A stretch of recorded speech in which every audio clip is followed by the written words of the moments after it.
So good day.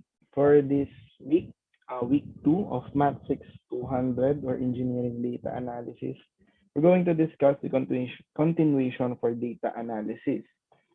So, what are we going to learn today is uh, the following. So, first is the nature of data science. Next is the abstract data type. And third is the data structure. So, medyo maiksi lang, and mostly the three of them are being defined lang in this week. So, it is important for us to first define the importance and the proper terminology and definition of these things because ito yung gagamitin natin para mas magkaroon tayo ng grasp doon sa subject or sa topic. So define natin si data science. So si data science is the science of learning from data. The sciences are focusing on answering specific questions about the world, while data science is focusing on how to manipulate data efficiently and effectively. So yung science kasi is napakalawak na concept. All right. So the word science can be defined in so many aspects and hindi natin siya pwedeng i-define lang as a science of data. Kumbaga, ang data science is parang binaligtad mo lang yon. So, pag ang science kasi, science ng isang concept or theory, so meron tayong application for that. So, let's say, ano yung science ng ganitong aspect, may proper coining tayo doon, may coin term tayo doon. So, when we say data science, ang ginagawa natin dito is we need to understand data itself. And thus, when we understand data, we can manipulate it. No?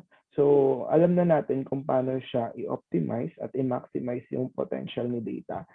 So, pag nagamit mo yun, no, you are fully assured that data is being well used.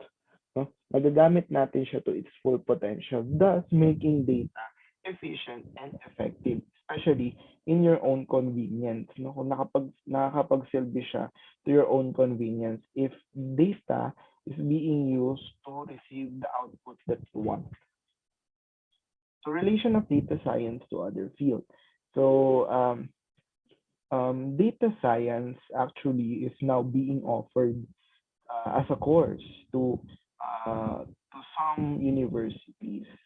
So we have BSDS. So nagkakaroon na ng ganon, and MSDS wherein nagkakaroon tayo ng Bachelor of Science in Data Science and Master of Science in Data Science because data science is also an important aspect in this growing times and in this innovation. Kasi ang data natin is continuously, not continuously, is exponentially expanding over time. So it is a continuous expansion over time. No? So it will not stop. No? As long as there is innovation, there will always be data behind that. So define natin si data science. So data science is also related to machine learning and artificial intelligence. And again, there are huge overlaps. So as I've said in week 1, so data science is the manner on how we optimize machine learning and AI. No? So kung meron tayong data na gagamitin, so machine learning and AI will play a vital role para magkaroon tayo ng optimization of that. Then perhaps not surprising since something like machine learning has its home both in computer science and statistics. If it's focusing on data analysis, it is also at home at data science. To be honest, it has never been clear to me when a mathematical model changes from being a plain old statistical model to becoming machine learning anyway. So this perception of data science is somehow true, no?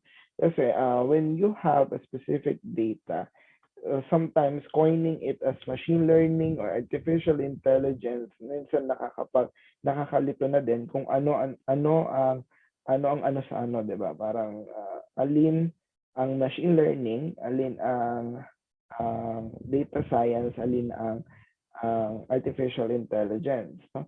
And my masters, no? So those are three separate subjects.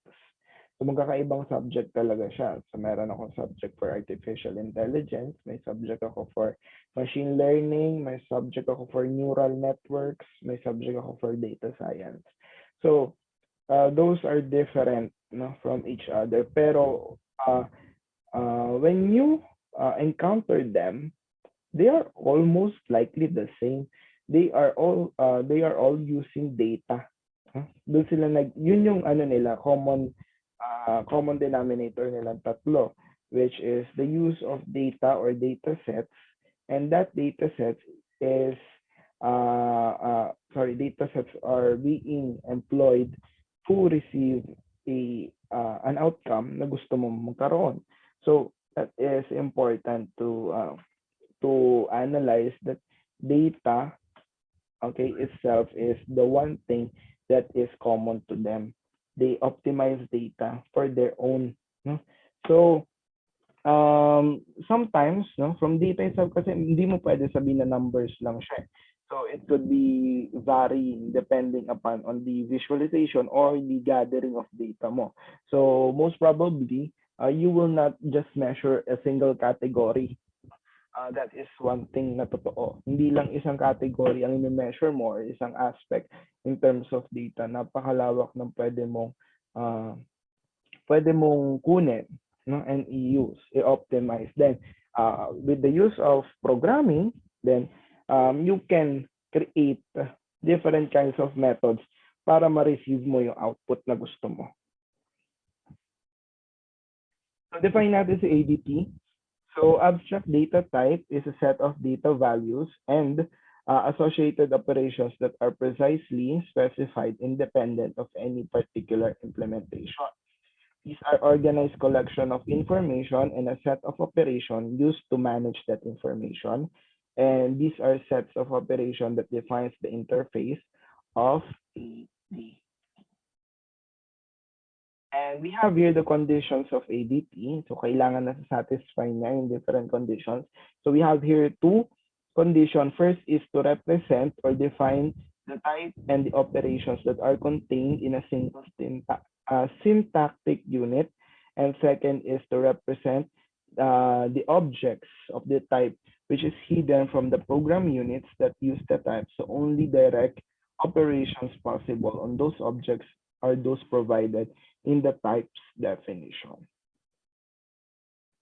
So what are the characteristic features of data structure? So ang characteristic features natin is first is to contain component data items which may be atomic or any data structure that is still a domain.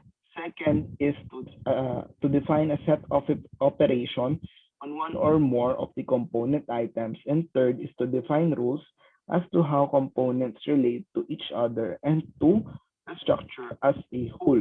So those interrelationship must be defined. So if these three, okay, is seen in a specific data structure, so those are commonly the characteristic features of the data. So may interrelationship sila between them.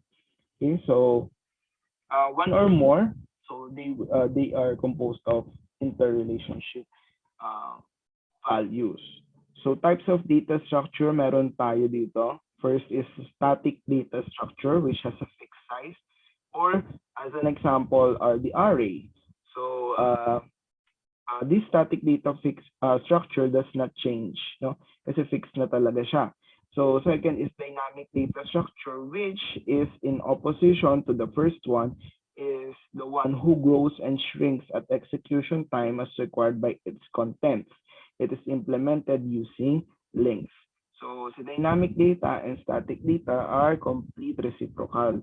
So we have here the linear data structure wherein every component has a unique predecessor and successor except first and last element. So they are linearly arranged, while the nonlinear data structure has no such restriction and is there as elements may be arranged in any desired fashion, restricted by the way we used to represent such types. So nonlinear is most probably the one whose structure can be who has the freedom to be arranged in any way that that the user wants. So those are the types of data structures that you need to learn beforehand. Okay. So this is the optimization of data pa lang naman. Okay. So medyo introduction pa lang siya.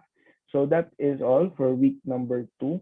So in week 3, we will have a new topic to discuss. So thank you very much.